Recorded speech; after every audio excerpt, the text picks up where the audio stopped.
আসসালামু আলাইকুম সম্মানিত দর্শক। আজকে ১৬ই ডিসেম্বর আমাদের মহান বিজয় দিবস। দীর্ঘ ৯ মাস রক্তক্ষয়ী মুক্তিযুদ্ধের মাধ্যমে ৩০ লক্ষ শহীদ এবং ৩ লক্ষ মা বোনের সম্ভ্রমের বিনিময়ে পাকিস্তানি হানাদার বাহিনীদের কাছ থেকে আমরা আমাদের স্বাধীনতা ছিনিয়ে নিতে সফল হই।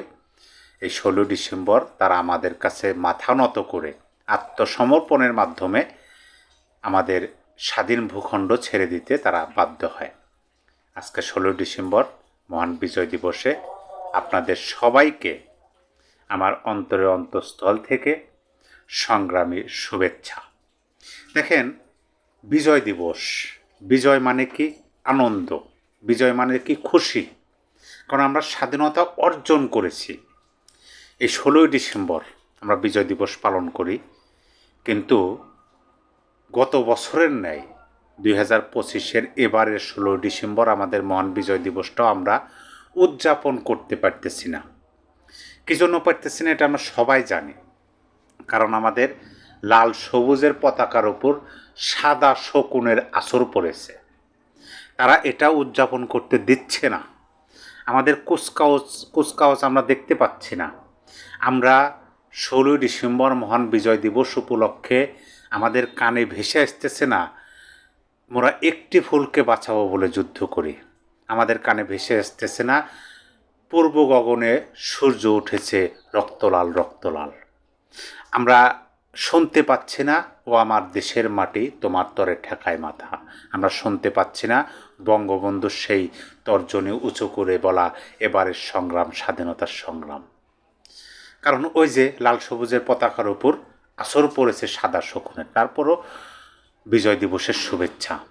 দেখেন, এই যে মহান বিজয় দিবস, এই বিজয় দিবসটা উদযাপন করতে গেলে বা শুভেচ্ছা জানাতে গেলেও বা বিজয় দিবস নিয়ে কিছু বলতে গেলেও এমন একটা ফিল হয়, এমন একটা অনুভূতি হয়, এই সাদা শকুনের দল যে পরিবেশ পরিস্থিতি তৈরি করছে, এই পরিবেশ পরিস্থিতির কারণে মনের মধ্যেও অনুভূতি হয় যে আমি বিজয় দিবসের শুভেচ্ছা আপনাকে জানালাম বা বিজয় দিবসের কথা বলতেছি, আমি বোধহয় ছাত্রলীগে হয়ে গেলাম নাকি, যুবলীগ আওয়ামী লীগে হয়ে গেলাম নাকি, এরকম একটা ফিল অনুভূতি মনের মধ্যে আসে।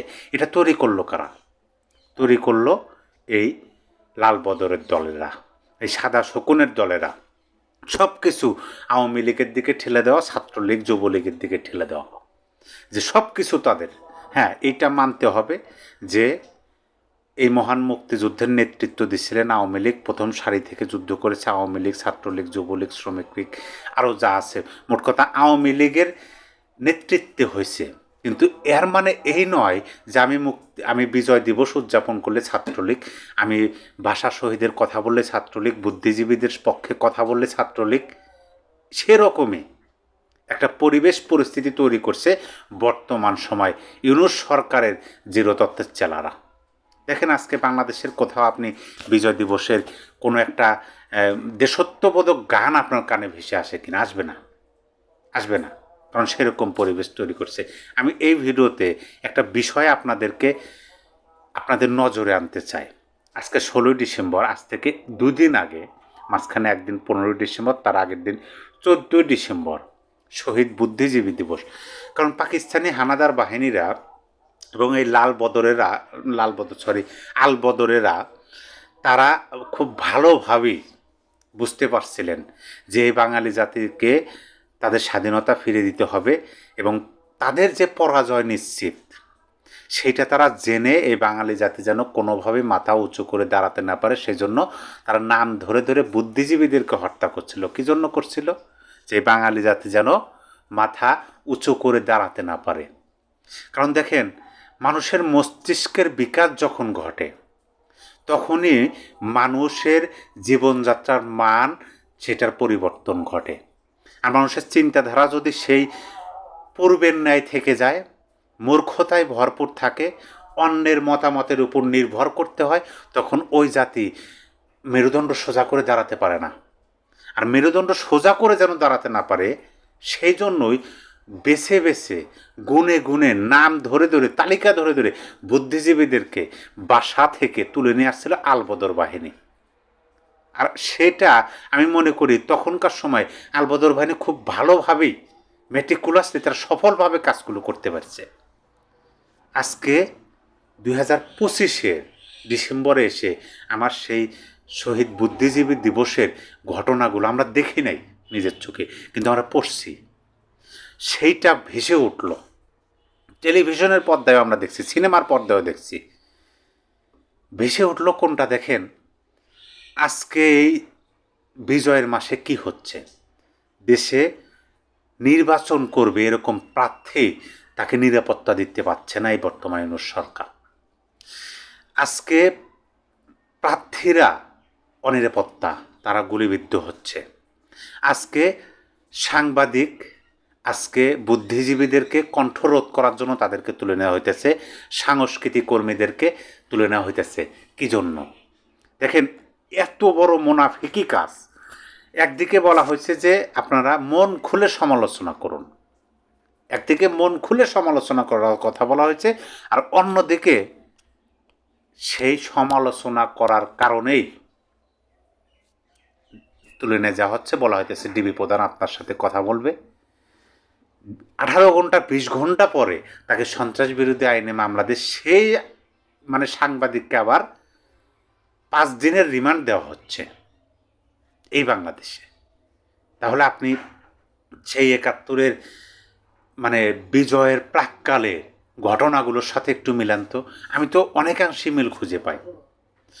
বিজয়ের প্রাক্কালে আমাদের 16 ডিসেম্বরের এই কিছুদিন আগে, 16 ডিসেম্বরের দিন কয়েক আগের যে ঘটনাগুলো, সেই ঘটনাগুলো আর 25-এর 16 ডিসেম্বরের আগ মুহূর্তের যে ঘটনাগুলো, সেই ঘটনাগুলো তো মনে হচ্ছে মিলে যাচ্ছে।